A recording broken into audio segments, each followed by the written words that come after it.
안녕하세요, 집센TV입니다. 자, 오늘부터는 본격적으로 여러 종류의 부동산에 있어서 미래 가치를 예상을 해보고 또 진품과 가품을 구별하는 제 나름대로의 기준에 대해서 한번 설명을 드려볼까 합니다. 아파트를 보는 눈으로 상가를 보거나 상가를 보는 눈으로 토지를 보면 짝퉁 물건이나 가치가 없는 물건을 잘못 매입을 하는 수가 많아요. 그렇기 때문에 종류별로 다른 눈을 갖는 것이 굉장히 중요하죠. 말소 기준 관리나 대항력 등 이런 일반적인 민사 집행법에서의 접근법은 어디서든지 쉽게 만나볼 수가 있죠. 그래서 그런 것들은 가능하면 제외하고 말씀을 드리도록 하겠습니다. 오늘은 그 첫 번째 시간으로 다세대 주택과 연립주택에 관한 내용입니다.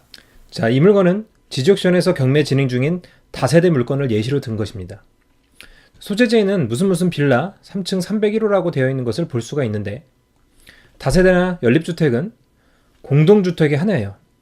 공동주택은 다세대, 연립, 아파트, 기숙사 이런 것들이 있죠. 그래서 각 호수별로 각 등기를 이전할 수 있는 물건을 말해요.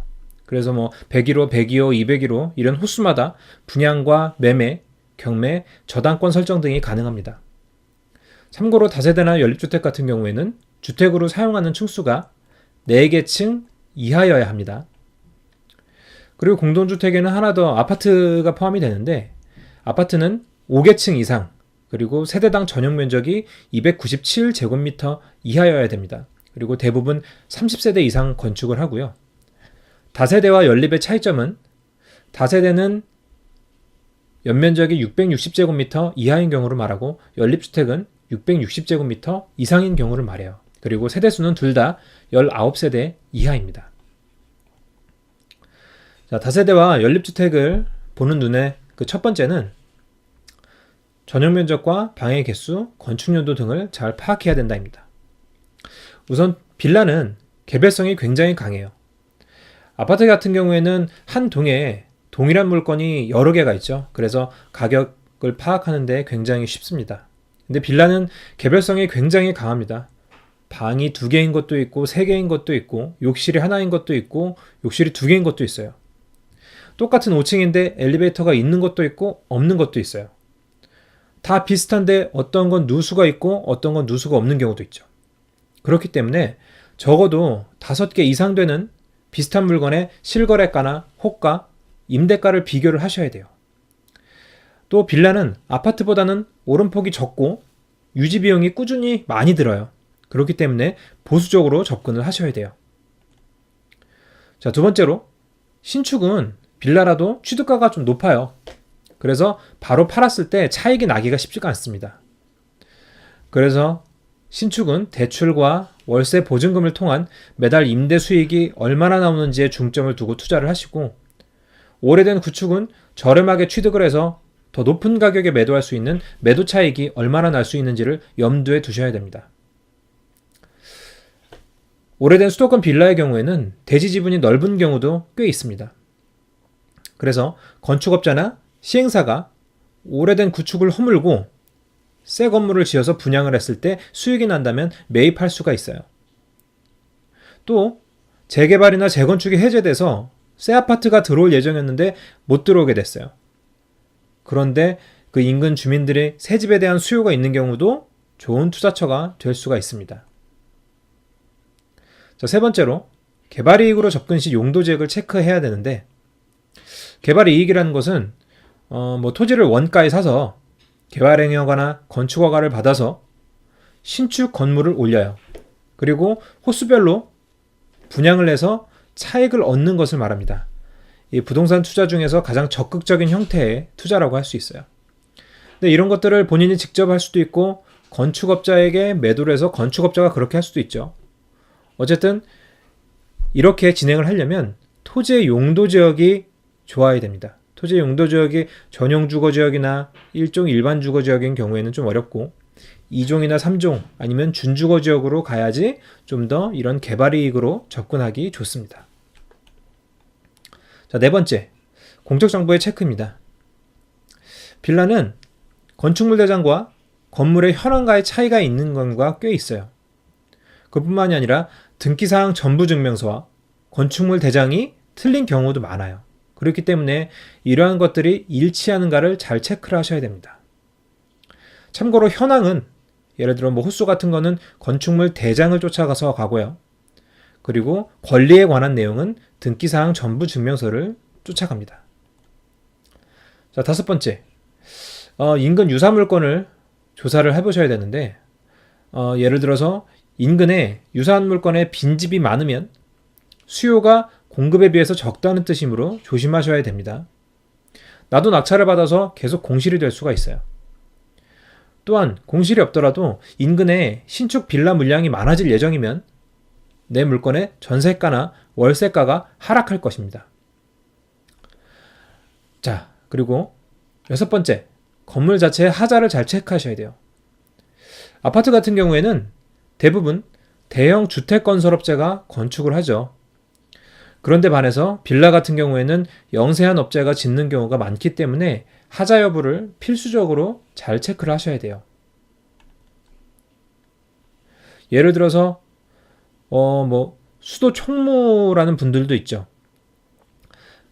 아파트 같은 경우에는 관리사무소에서 혹은 동호수별로 이렇게 수도요금이 따로 나오는 경우가 많이 있어요. 근데 다세대 같은 경우에는 그렇지 않은 경우도 많이 있습니다. 그래서 각 동마다 한 명씩 수도세를 걷어서 수도세를 납입하는 그런 수도 총무님들이 계세요. 그분들이 빌라 사정을 잘 알기 때문에 그런 분들과 면담을 하셔야 되고 윗집, 옆집, 아랫집까지 모두 인터뷰를 해서 건물 자체에 하자가 있는지, 누수가 있는지, 곰팡이가 잘 피지는 않는지 꼭 미리 잘 체크를 하셔야 됩니다.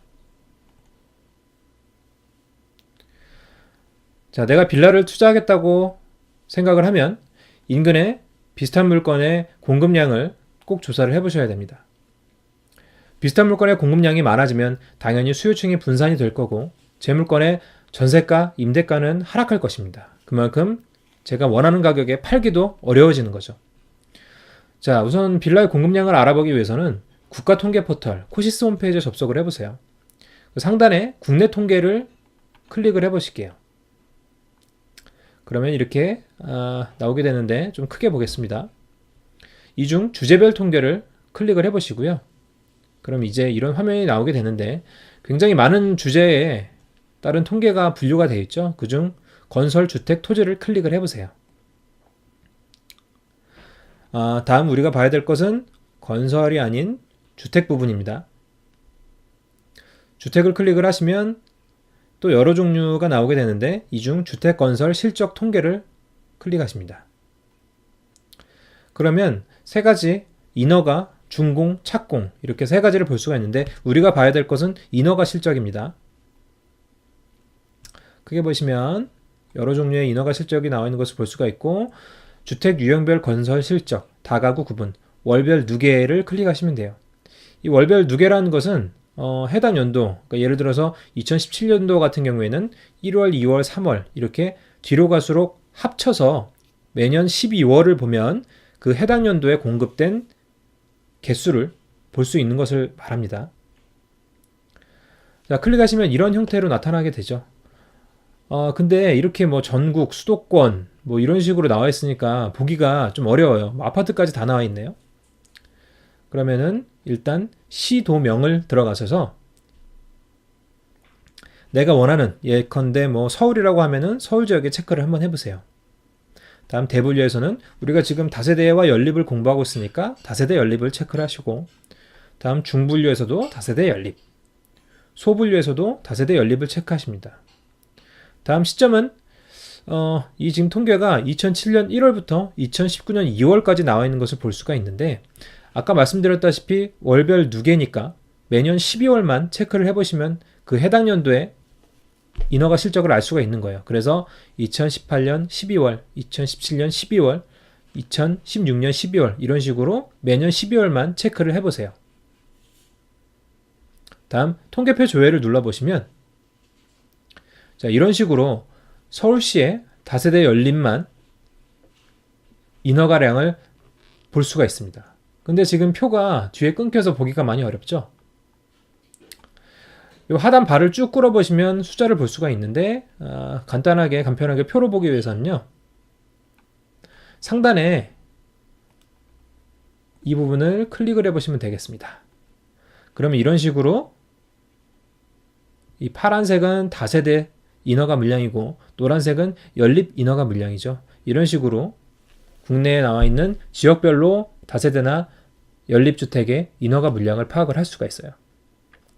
자, 다음 시간에는 이건 지금 뭐 서울이나 뭐 수도권 각 도, 특별시, 광역시 순으로 구분을 해서 볼 수가 있는데 진짜 내 옆에 있는 내가 속해 있는 동 이런 것들의 빌라 물량도 알고 싶잖아요. 이제 그런 것들을 알아내는 방법을 또 말씀드릴 거고 실제로 빌라를 투자해서 수익을 얻었던 사례에 대해서 한 번 더 말씀을 드리도록 하겠습니다. 집샘TV였습니다. 감사합니다.